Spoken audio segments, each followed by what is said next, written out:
What's going on, everybody? I'm back again today, and kind of slightly sad, disappointing day, um, because it's going to be a bit of a longer video. Maybe I think it will.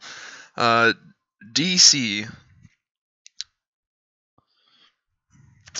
I don't know, man. I just don't know anymore with DC. Like every single time you think they take a step in the right direction, they just kind of shoot themselves in the foot.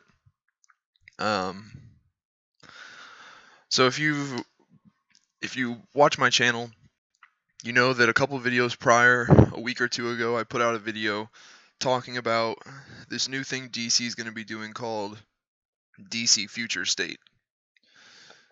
It's a 2-month long run of comic books. It's going to be January and February of 2021. All of their titles are going to take place in the somewhere in the future of DC. Some of them are going to take place like 10 years in the future. Some of them are going to take place like millions of years in the future. And it's supposed to be this kind of like trial period where they show off new story ideas of where they could possibly lead the story of DC and all these characters. And it was good. I was honestly kind of like looking forward to it, not because I was like, oh, this looks awesome, but because it was kind of, to me at least, it was pitched as a trial period. It was like, hey, it's just 2 months long. We're going to try out some new story ideas. You guys can read them, sample them, and see how you feel about some of these new ideas of where we want to take DC.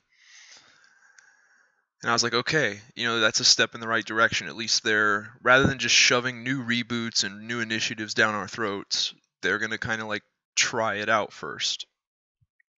And I kind of assumed that, the storylines that they try out in Future State, the ones that people really latch onto and like, they'll go with those. They'll be like, okay, let's develop those. Let's lean towards those. Try to take it in that direction.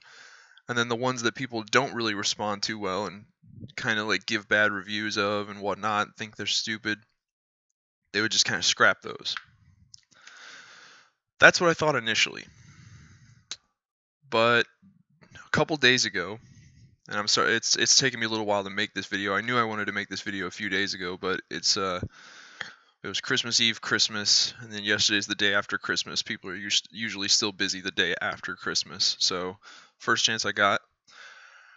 And I was hit with, well, first of all, let's do a little bringing everybody up to speed. So right now, the current big event going on in DC is Dark Knight's Death Metal. This is a sequel to Dark Knight's Metal, which is a story from 2017, and it's also just kind of like the culmination of everything in DC that's been going on since Rebirth, essentially.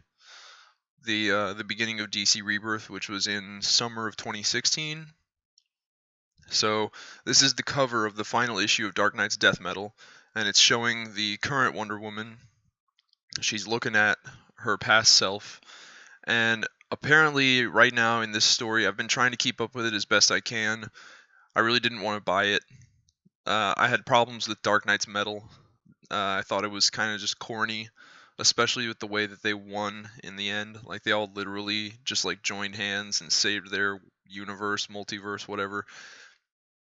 All the main heroes, Superman, Batman, Flash, they all just joined hands and literally saved their universe with like with the magical power of excuse me, with magical power of friendship and believing in yourself and positive thinking. And yeah, it was kind of corny. And also I didn't really like the idea that they introduced that there's more than one multiverse. That just seems ridiculous. It's a multiverse already, and what's more is your multiverse you've already stated with DC, they've already stated it contains infinite Earths. All right. At one point it was 52 worlds and 52 different realities, and then it's infinite. And I honestly don't even know anymore. I could be wrong about this, but I think the last time I checked, it was supposed to be like it's infinite universes. That's what DC uses as their like plot device to just write off the wall weird ass stories like Batman Ninja or Batman Last Night on Earth. Now, some of these could be great stories. Like The Dark Knight Returns, Frank Miller story. It's a classic story. It's a little overdone and overused at this point, I think, but it's still a great story. And that's all well and good, but it's some of these story ideas like Last Night on Earth or whatever the case may be. A lot of them, it's like, who the hell asked for that? You know, it's like who asked for this an additional alternate reality when in a lot of ways you guys don't even have your main story together. You really don't even have that put together yet.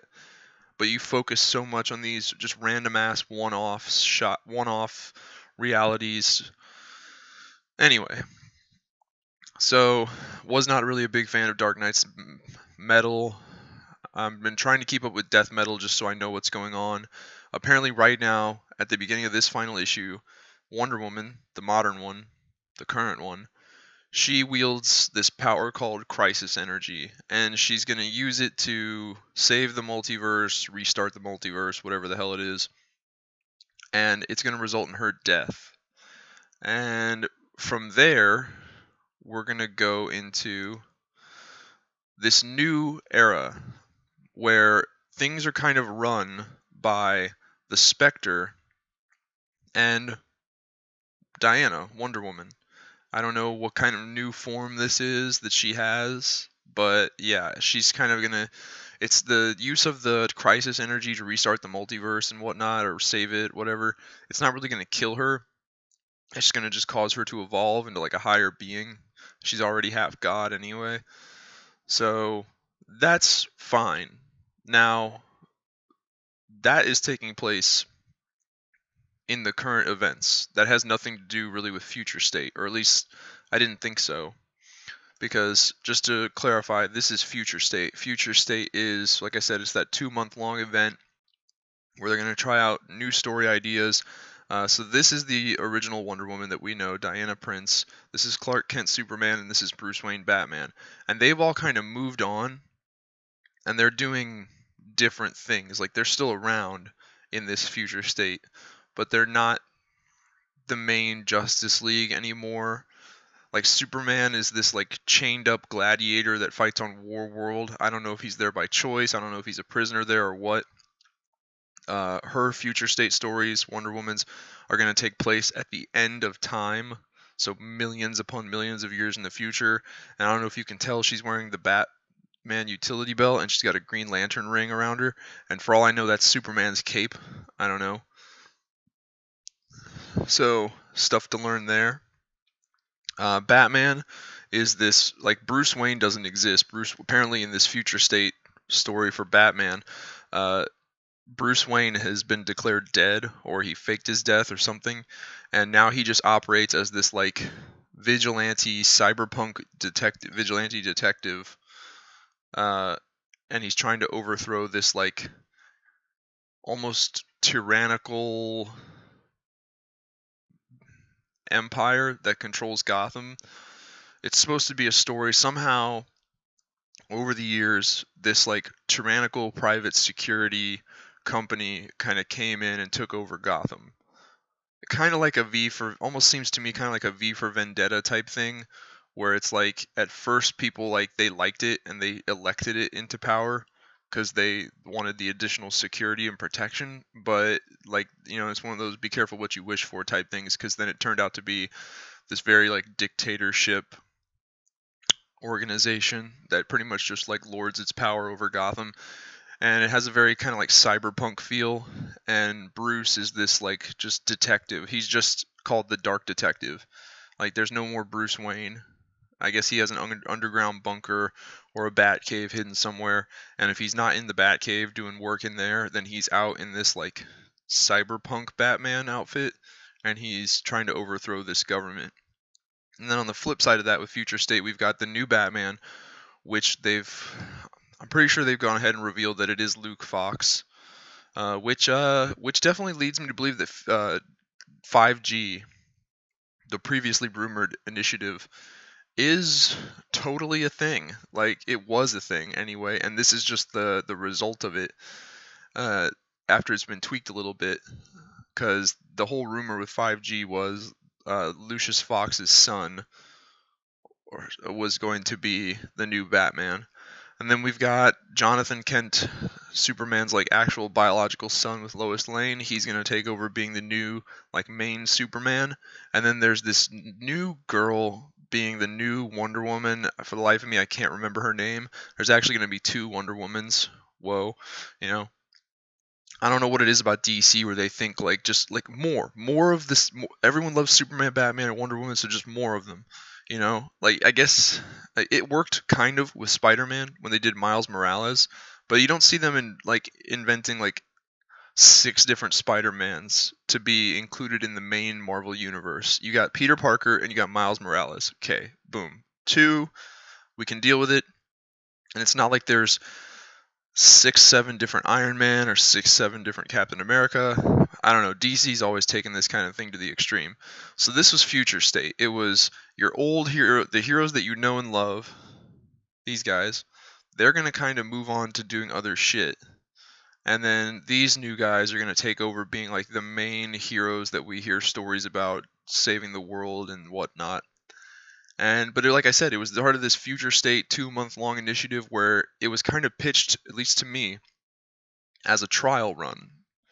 But just a couple days ago, DC revealed that once this 2 month period of Future State is over, the next thing they're going to go back to their normal comics where they continue from where Dark Knight's Death Metal left off.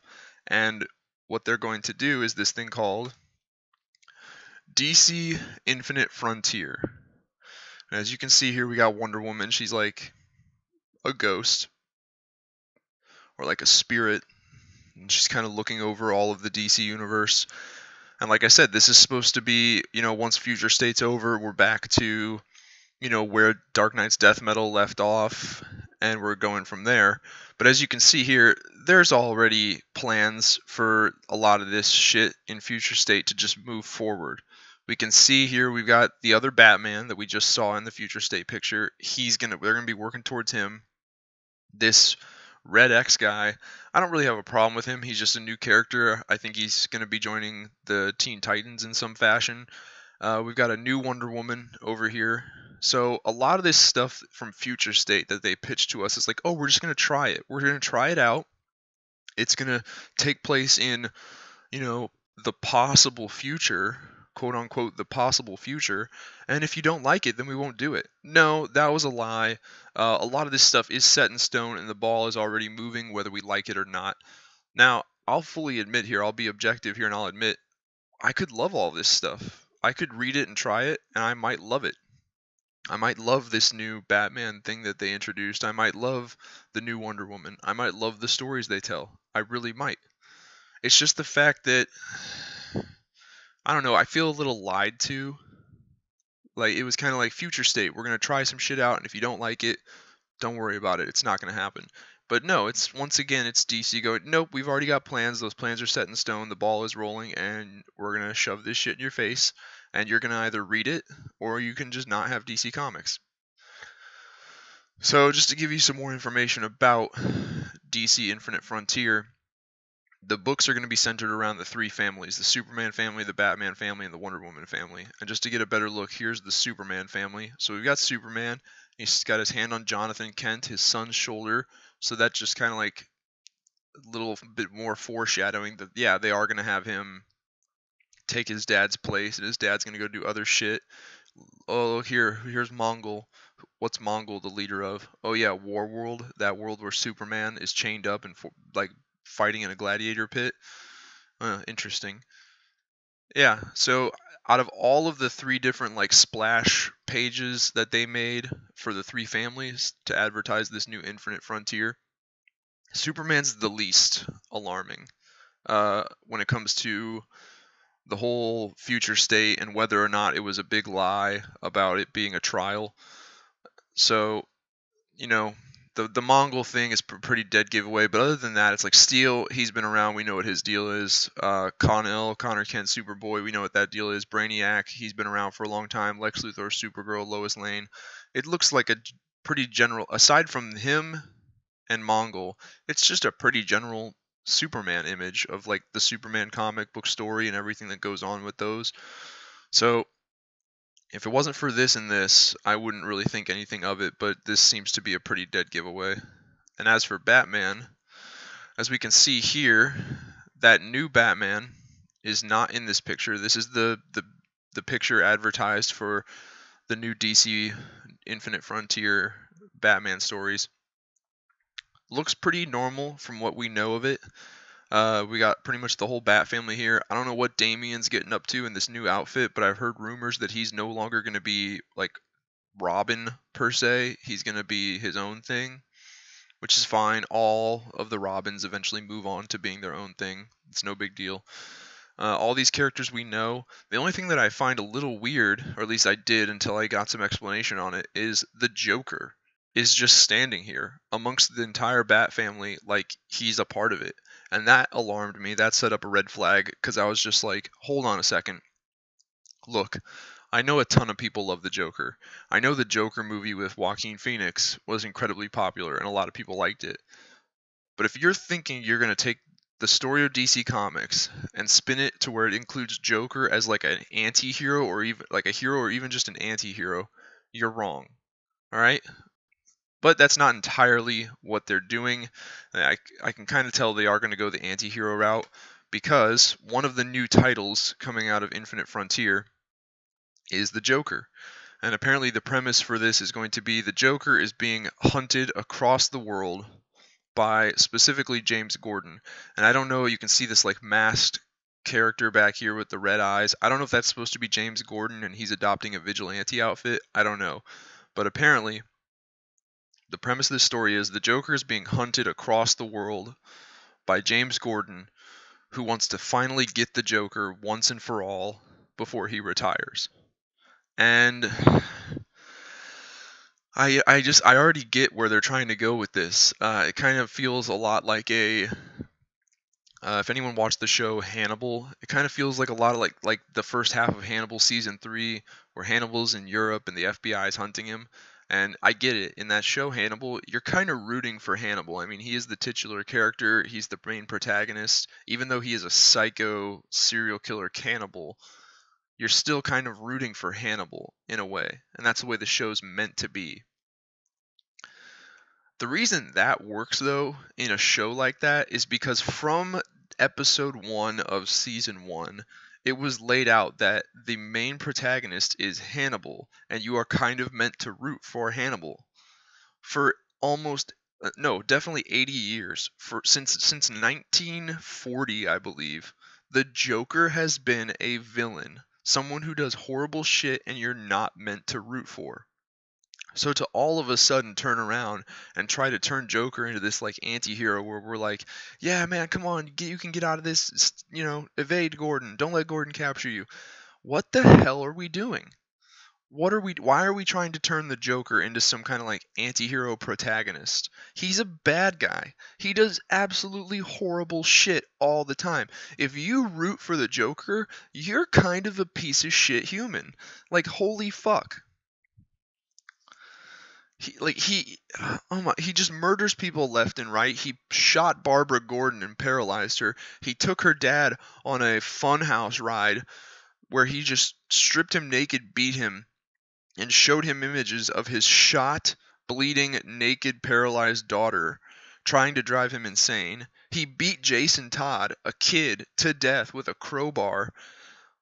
What the hell, people? Like, he's a bad guy. He's a villain. You are not supposed to root for the Joker. I don't understand this. But that's just my take on it. Maybe I'm the odd man out. Maybe I'm the weird one here. And then we've got the Wonder Woman family for Infinite Frontier. I don't quite understand why she is here like this, because if the rumors are true and she's going to die, sort of, or evolve at the end of Death Metal, then she really wouldn't be here. But as you can see to her right and left, we've got the two new Wonder Womans. Like I said, there's going to be two Wonder Woman characters, this one and this one. They're both going to take up the mantle of Wonder Woman. So clearly, this, once again, with Future State, it was not a let's try it out. It was a nope, this is happening. This is happening. So just wanted to make it very clear that if anyone else was like me and they thought Future State was going to be a trial kind of test period, it's not. And was it kind of pitched that way? Yeah, I think so. I think there was, they were trying to pull the wool over our eyes a little bit. I also think that their real goal was to just kind of like introduce us to these new story ideas and new characters. That way, when they did go that route, because they already knew that they were going to go that route, we would have already been exposed to them and it would make the transition a little bit easier. But just to be clear, after learning this new information about DC Infinite Frontier, it does not at all seem like DC, whereas in my last video about Future State, I kind of made it seem like, okay, cool, DC is actually taking the time to see what we, their audience, their consumers, the people who give them their salary, who pay them money, they're trying to see what we like and what we don't like. Nope, they're not doing that at all. They're just trying to like fool us, pull the wool over our eyes, kind of just like they're giving us, before they put the giant bowl of shit down, and I mean that's an over exaggeration, I'll admit. There's no guarantee that this is going to be shit, but it's just a metaphor I'm using. Before they put the giant bowl of shit in front of us for us to eat, they're just kind of like giving us little spoonfuls just to kind of like indoctrinate us into the taste of shit. That way, when they plop the big bowl down, we'll be like, oh, well, I've eaten it before. And just scarf it up. So I'm not happy about that. I totally rescind all of the positive things I said in my last video about Future State and about how DC seems to have grown. They seem to have figured it out that like you got to kind of take your audience's temperature. You got to kind of see, what do they want to see, what kind of stories do they want, what do they want to read about, what do they want, what do they want to happen to their characters. They're not doing that at all. They've got their plans. Their plans are set in stone. The ball is moving. It's already rolling. And they're going to do whatever they want, regardless of what we like or don't like. So pretty sure that's the end of my little slideshow I made here. Go ahead and go back to the Zoom call. So yeah, that's pretty much what we're working with. And now I got to take a trip down to my comic book store and tell them I'm not going to do the Future State. I already went down there once and I told them to give me a pull box for all the Future State titles. Because I was happy with it. I was on board with what DC was doing, and I was going to read each and every one of them, do YouTube video reviews on them, because if they're trying to get people's takes on these possible ideas, what's good, what's not, what are people liking, what's not. I was totally on board with that, and I was going to give my thoughts and opinions, and I was going to tell them what I liked, what I don't like, and I was going to help kind of guide DC. I thought that's what they were doing, was giving the fans an opportunity to kind of weigh in here. But nope. Seeing as how whether I buy Future State and read it or don't buy Future State and read it, it seems like they're going to do what they want anyway. I'm not buying it. You're not getting my money. So I think I will just tell him that I just would like a copy of the Infinite Frontier one-shot, just so I can see what that looks like. But as for Future State, it's not happening. You're not getting my money, because just to drive the nail home, it doesn't matter. It doesn't matter if I buy them and read them or not. You're gonna do it. They're gonna do what they want anyway. So yeah, that's my 2 cents on that.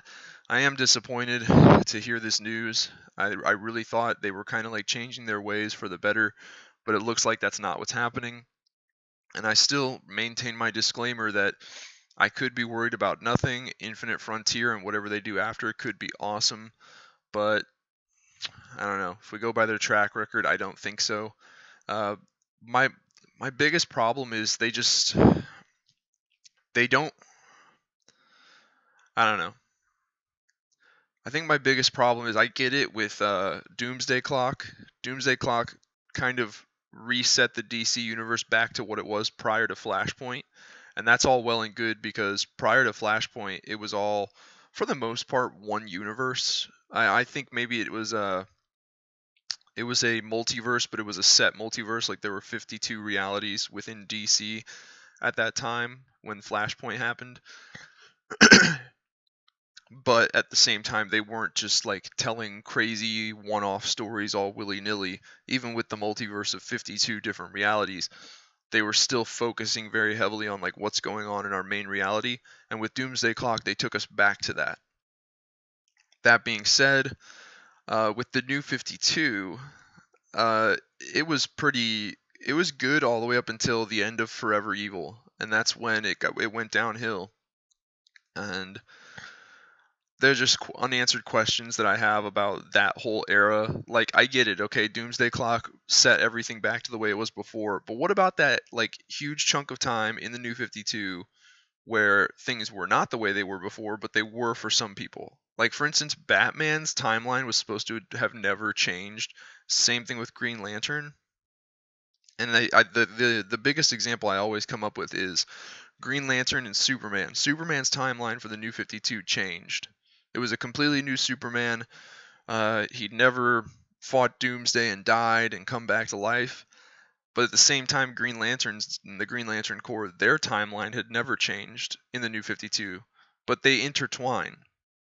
The whole reason Kyle Rayner came to be a Green Lantern is because, due to the events of Death of Superman, Hal Jordan went nuts and became evil and pretty much killed the entire Green Lantern Corps.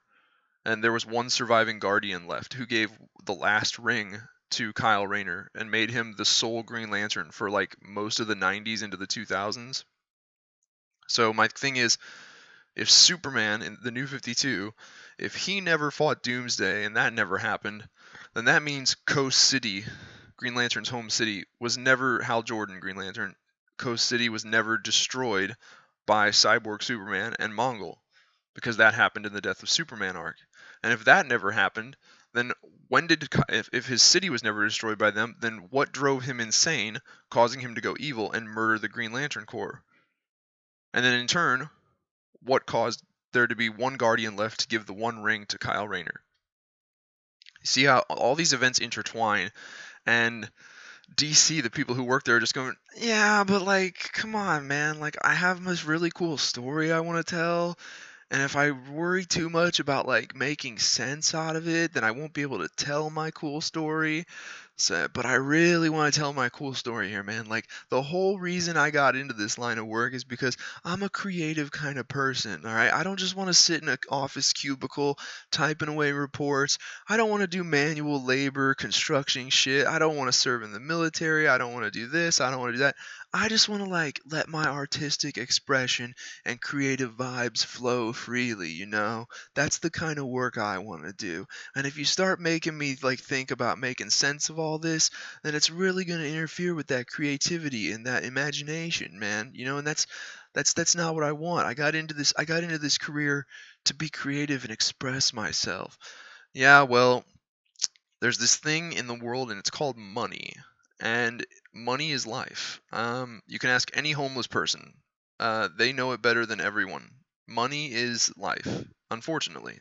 Like there's good and bad due to that fact. There's positives and negatives on both sides of that.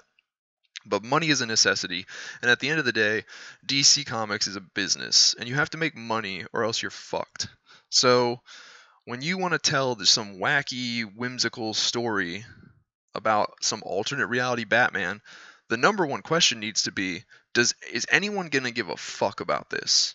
If we write this and we publish it, we spend all the money to pay you to write it, pay the illustrators, pay the publishers to print and publish multiple copies and pay the distributors and all this, is it going to make money? Are we going to make a profit off of this? Or are people going to see this in the comic book store and go, the fuck is that? I'm not buying that. Fuck that. What the hell is that? Batman Ninja? Why the fuck is Batman a ninja?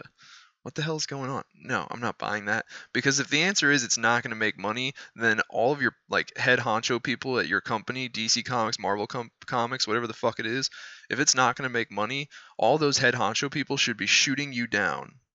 And if you don't like that, fine. But that's the way it should be. And that's my little end rant for this video. But yeah, I'll read Infinite Frontier, but I'm not gonna read Future State. There's no point now. So congratulations, DC. You got my like $5 for Infinite Frontier, but you lost out on like the over $100 I was gonna spend on Future State. And I guess there's writers and illustrators who if just on a rare chance they happen to see something like this video, they're going, I don't care. I don't care about your money.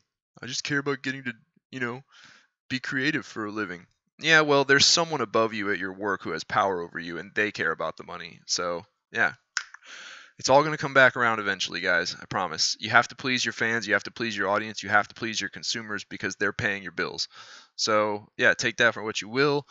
Let me know what you guys think. Anybody else feel a little disappointed or kind of, betrayed a little bit by this new news about Infinite Frontier and how I mean, did anyone else even feel that Future State was a trial period, or am I the only one who looked at it like that? Maybe everybody else was like, okay, this is not them testing what they want to do in the future. This is them telling us what they're going to do in the future. Maybe I interpreted it wrong. Let me know what you guys think. Give me some feedback below down in the comments. Other than that, click that like button. Give me a subscribe if you like. Check out some of my other videos. Please check out the Facebook page, The Chad Nerd. And other than that, I will see you guys next time.